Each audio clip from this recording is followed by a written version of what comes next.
Modalidade. Vários autores se detêm no exame das diferentes modalidades de ação e reação, no processo aculturativo. Em linhas gerais, são contemplados casos padrão, como os que seguem. Na aceitação, com a maior ou menor cuidado e resistência, adota-se componentes da cultura alheia, não necessariamente a dominante. O tabaco, por exemplo, entrou na Europa a partir do contato com as culturas amerindianas. Na adaptação, uma cultura se altera para incorporar componentes culturais tomados de empréstimos a outro ou outros povos de presença constante e inevitável. É o caso dos cultos dos aborígenes de ilhas do Pacífico, muito sobrevoados. Isso aqui eu já li. Isso aqui. Antropologia da religião. É o ramo da antropologia que é dedicado ao estudo das crenças religiosas do povo. A religião é a maior expressão da crença de um povo. A religião é uma das instituições sociais universais em todas as culturas. Toda sociedade conhecida pratica alguma forma de religião. A palavra religião vem do latim, que quer dizer religar, dando a ideia de laço, aliança, pacto, religião. É a ligação do homem com Deus. Para a antropologia, a religião são todas as crenças e práticas em forma de doutrinas e rituais de uma religião. A etnoteologia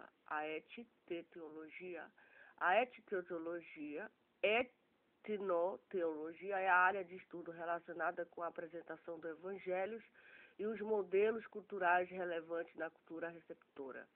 A etnologia é a disciplina concernente à desculturalização, separação da cultura, contextualização da teologia.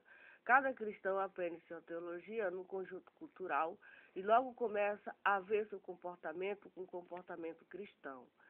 A antropologia cultural e a Bíblia. Essa parte eu gostei demais de ler. Essa parte aqui. A Bíblia é a única regra de fé e prática, é a única fonte de confiança do cristão. A veracidade e autoridade final da Bíblia superpõe a todas as outras ciências e argumentos. A única fonte fidedigna que temos sobre Deus e as coisas relacionadas a Ele é a Bíblia. A Bíblia é a revelação divina, possui inspiração divina e tem autoridade divina. Deus se revelou a si mesmo na Bíblia, 2 Timóteo 3,16. Revelação divina é Deus comunicando a verdade para o homem. A inspiração divina é a influência divina que garante a transferência fiel daquela verdade revelada. A antropologia cultural confere ao estudante da Bíblia conceitos e ferramentas para compreender a cultura em que a Bíblia foi escrita e, consequentemente, entender melhor a passagem bíblica. No campo da etnologia, a antropologia cultural ajuda-nos a estabelecer uma teologia verdadeira, intercultural e totalmente relevante à cultura local, fornecendo ferramentas para a contextualização da mensagem. Este estudo da etnologia mostra que a Bíblia é sagrada e infalível, mas a transmissão da mensagem está atada à cultura. É preciso, então, distinguir o que é uma verdade bíblica absoluta e o que é um aspecto cultural expresso na passagem bíblica. Cosmovisão, isso aqui também eu já li, Eu já li isso aqui. Eu não sei onde eu parei. Eu acho que foi aqui. A comunicação, entender a cosmovisão é o ponto de partida para estabelecer uma ponte naquela cultura pessoal e naquela mentalidade formada. A verdade transcultural do Evangelho de Cristo, a cosmovisão a cosmovisão de um povo reflete as suas suposições, valores, entendimento a respeito da vida e do mundo onde eles vivem. Por isso é necessário participar da vida e das experiências de um povo com entendimento para entender esta sua cosmovisão. Daí a necessidade de uma contextualização, ou seja, a de apresentar a mensagem ajustável ao ponto de vista, contexto, estilo cultural local. A comunicação transcultural vem, pois, a ser uma comunicação contextualizada, onde é necessário ter os conhecimentos da antropologia cultural para entender a cultura e a cosmovisão de um povo. Partindo do campo da antropologia, entramos no campo da teologia, que é o estudo de Deus, sendo a Bíblia um documento histórico, um documentário histórico da revelação de Deus aos homens. Teologia é a ideia, o pensamento, o conhecimento que o homem tem acerca de Deus, e a religião é a prática. Nela o homem expressa em atitude, ações e hábitos, e que esse conhecimento de Deus produz nele. Cada sistema cultural e religioso traça um caminho para o homem expressar sua crença e prática religiosa. Na etiteologia, vemos que cada cristão aprende sua teologia num conjunto cultural. A Bíblia é o mapa cultural e teológico do povo de Deus, e nela está contido o ensino de toda a teologia, padrões culturais, comportamento aplicável ao povo de Deus. Ela é o manual teológico, antropológicos, aos adoradores do único Deus vivo e verdadeiro. Eu já li isso aqui, mas vale a pena ler de novo. Mitos e teoria da criação. Um mito, né? O mito está associado ao rito. Eu já li isso aqui também. Vamos ver aqui. Modelos de mitos cosmogônicos. Apesar de sua diversidade, as concepções místicas da origem do mundo recorrem, de modo geral, a dois modelos básicos. Criação por... Ah, tá, eu parei, agora que eu me lembrei. Eu parei aqui, nessa história aqui. Enquanto isso, o gelo, tá, eu já li. Como descomungar o corpo do gigante, aqui eu já li também. Dois troncos de árvores caídos, um de flecha e outro de... Primeiro o homem e a mulher, eles deu assistência de vida, já li isso aqui também. Gênesis grega. Os gregos conheciam diversas lendas sobre a origem do mundo. Homem considerava o Titã, oceano, a origem dos outros deuses, a doutrina oficial, óficas, a julgar por testemunhos tardios, mencionavam Nix como o príncipe de todas as coisas. Para Êxodo, tudo havia começado com caos de Gaia. Ferenc de Sírios, século VI, sustentava que Zeus, Crono, Gaia haviam existido sempre e, portanto, não teriam ocorrido propriamente uma criação. Outras fontes mencionam ainda a origem a partir de um ovo primordial. Todas as forças que haviam atuado no momento da criação, todavia, em qualquer das versões conhecidas, eram divinas para os gregos. A cosmogonia de Hesíodo, a versão contida na Teconia Hesíodo, é, dentre todas, uma das mais coerentes e bem estruturada. Além de didática, é também uma mais conhecida. Tem esse quadro aqui, caos. No princípio existia apenas os caos vazio, primordial, escuro, que precedeu toda a existência. Depois surgiu Gaia, a mãe de todos. Em seguida vieram Tártaro, Erebus e Nixie. Essas poderosas divindades primitivas começavam a existir aparentemente a partir de simples desdobramento, sem a ajuda de qualquer união sexual. Originavam pastoralmente os deuses, propriamente dito, através de mais desdobramento ou não, unidos em amor. Eros, Tártaro, assim como Caos, essas duas entidades eram mais conceituais do que corpóreas. Reflete o gosto dos antigos gregos pela abstração. Eros, o amor mais belo dentre os deuses imortais, representa o impulso amoroso que compeliu as primeiras divindades a se unir para gerar descendência. Esses Eros não devem ser confundidos com o travesseiro, filho de Afrodite. Trata-se aqui de uma força primordial capaz de formar o mundo através da união de elementos individuais. O Tártaro era uma espécie de abismo distante, localizado bem abaixo da Gaia. Era uma religião de trevas profundas e eterna, onde os deuses encarceravam em geral seus maiores inimigos, como por exemplo os derrotados titãs. Muito tempo depois da criação do mundo, quando Zeus era já a divindade suprema, Tártaro uniu-se a Gaia e gerou o monstruoso Tifo. Depois do período clássico, Tártaro se tornou praticamente um sinônimo de Hades, nome do local para onde iam as sombras dos mortos. Gaia. Pois bem, no princípio nasceu o caos, depois Gaia de amplo seio, eterna base de tudo. A terra, mãe dos deuses e dos homens, personificava a inesgotável capacidade geradora da terra, as linhagens divinas mais importantes, os piores monstros e também todos os homens descendentes dela. Sua participação nas lendas se caracteriza pelas infalíveis profecias ou então simplesmente pela capacidade de ter filho. Cosmogonia da Mesopotâmia.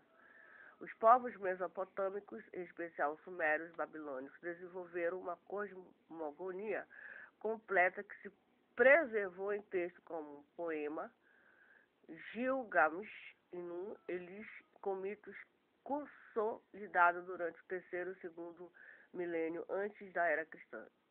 Entre esses povos, representava-se o início da criação como um processo de procriação. Os deuses teriam sido os elementos naturais que formaram o universo, muitas vezes por meio de lutas contra as forças desagregadoras.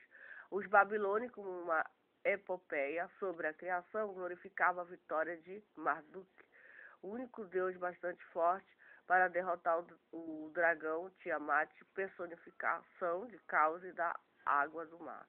Em linhas gerais, a mitologia mesopotâmica apresentava como princípio do mundo Abzu, Tiamat, elementos masculinos e femininos das águas, origens do universo celeste e terrestre. Tiamat produziu o céu de que nasceu Ea e conhecimento mágico, que engendrou Marduk.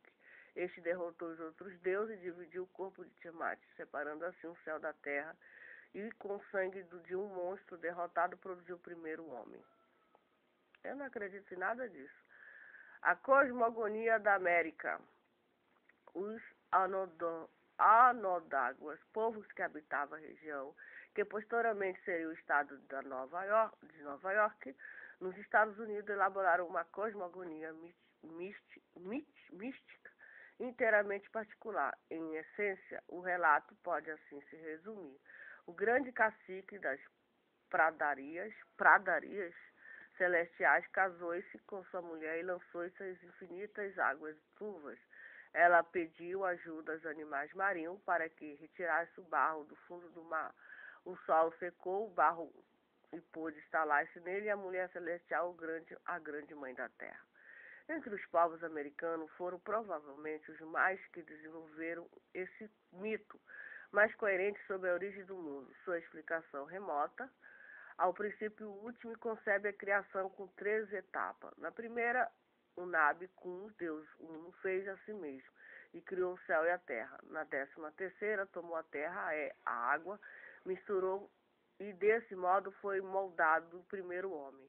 Mesmo assim, os maias consideravam que vários mundos se haviam sucedido, que cada um deles se acabou em consequência de um dilúvio. O Popol Vuh dos povos maias constituiu uma extraordinária narrativa cosmogônica e se refere à criação do primeiro homem a partir do milho. Piada, né? Em outras religiões amerindias, a crença é muito cósmicos, também se relacionam com os elementos da natureza. Para os Incas, o lugar da criação do homem pelo deus Urucuxá situava-se perto do lago Titicaca, nas proximidades de Tiahuanaco. Os astecas, segundo o código matritense, se situavam em Teoticos Castrafos Cósmicos, que pôs fim à idade anterior. Nesse lugar, os deuses se reuniam para deliberar quem se lança à fogueira para transformar-se em sol, o que foi conseguido pelo humilde Nahar. No Brasil, a cosmogonia dos índios se reporta a um criador do céu, da terra, dos animais, Monã, dos Tupinambás, um criador do mar, Amã, Atupi, talvez Tupã, entidade mística que os jesuítas consideravam a expressão mais adequada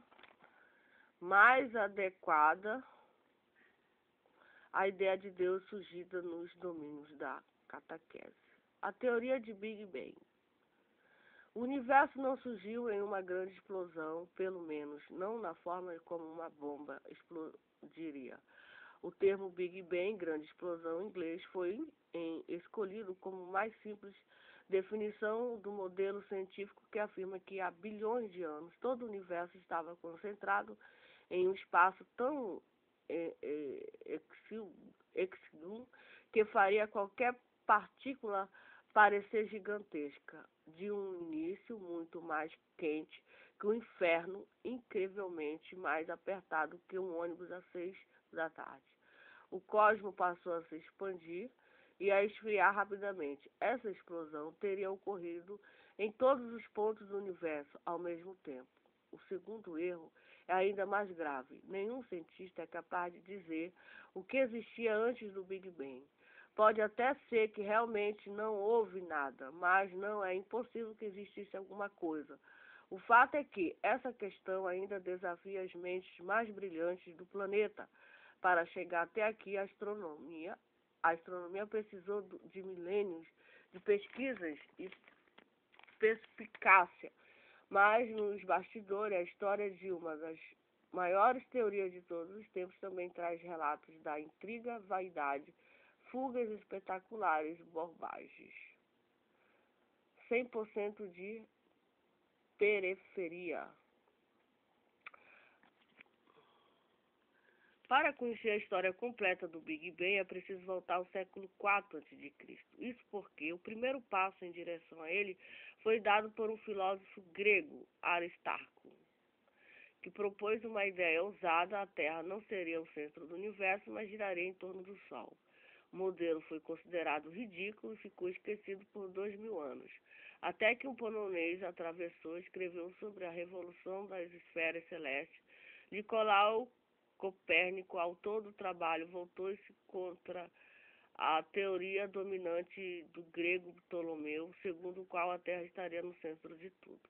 A obra de Copérnico saiu em 1543 e só então ele percebeu uma terrível traição. No prefácio escrito sem o seu provável hipótese de que o Sol estava no centro do universo, era considerada absurda, punhalada se foi possível, porque durante a impressão do livro, ele estava de cama, se recuperando de uma hemorragia. Morreu no dia em que recebeu a edição.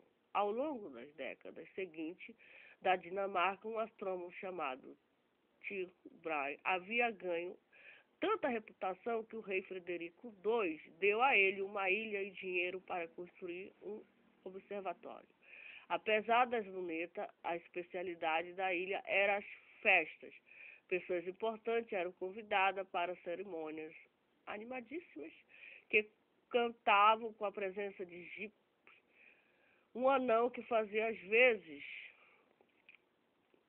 de bobo da corte. Em 1588, com a morte do rei, Brandis perdeu seus privilégios, acabou tendo de abandonar o castelo e a badalação e migrou para Praga, onde conheceu o alemão Johannes Kepler.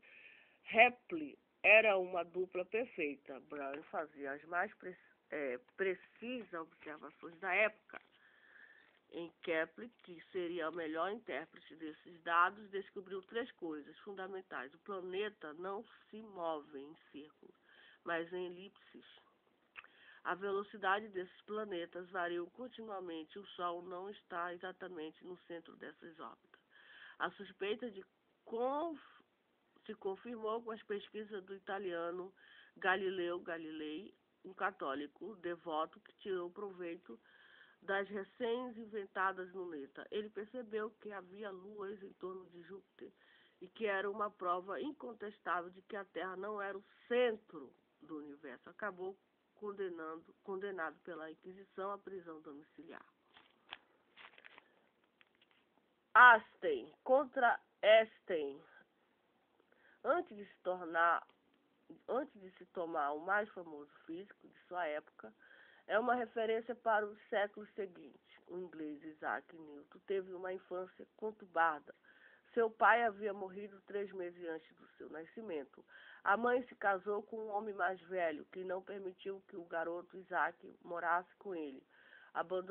Abandonado, Newton se tornou um homem amargo e às vezes cruel, a ponto de, quando se tornou inspetor da Casa da Moeda Britânica, mandar enforcar e esquartejar os falsificadores que tiveram o azar de passar pela sua frente. Mesmo assim, constituiu as fundações de uma nova ciência. A sua lei de gravidade de 1666 ensina que todo objeto do universo atrai outro objeto. Todo objeto do universo atrai outro objeto. O poder da fórmula é resumir tudo que Copérnico, Kleber e Galileu venham tentando explicar sobre o sistema solar. Escreveu em inglês Simon Big Bang, um livro que descreveu a história dessa explosão. Ou seja, uma maçã cai no chão não porque se dirige ao centro do universo, mas porque a Terra e a maçã têm a massa. Assim, a lei explicava que, por exemplo, por que os planetas fazem uma órbita elíptica em torno do Sol, o que havia sido demonstrado por Kepler. As descobertas permitiram que os cientistas entendessem o funcionamento de quase todas as estrelas que conseguiam ver na época, mas não davam a mínima pista de onde saiu aquilo tudo. Um grande passo nessa direção veio em 1915, quando o alemão Albert Einstein, então já famoso, acostumado a revolucionar a física, resolveu mudar tudo de novo e apresentou sua teoria da relatividade geral. No centro dessas estava a noção de que tanto tempo como espaço são flexíveis e deformáveis por fatores como velocidade, energia e gravidade. Só tinha um problema: como o universo era molengão e as estrelas se atraíam, todo o espaço já deveria ter se curvado e desabado sobre si mesmo.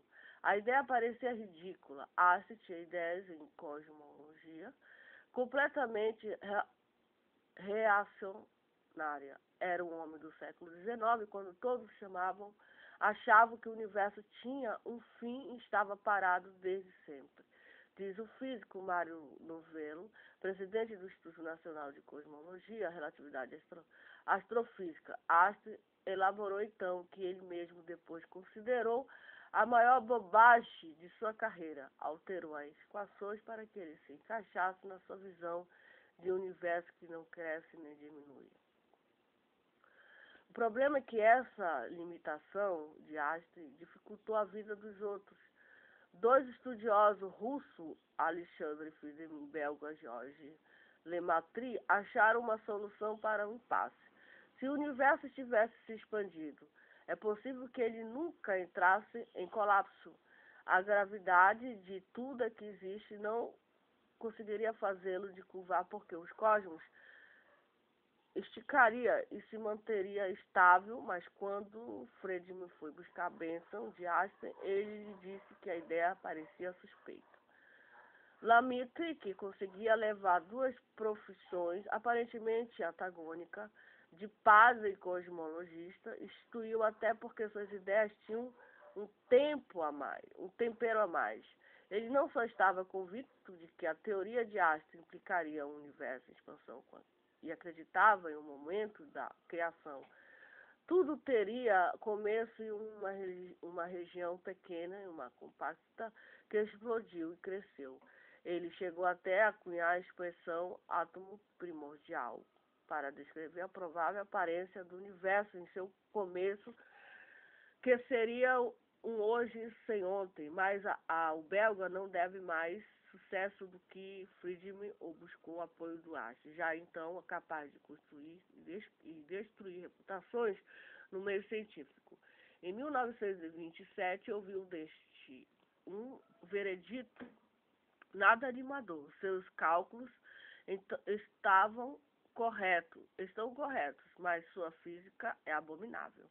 A teoria teria de esperar mais alguns anos antes que fosse aceita, inclusive pelo próprio Einstein.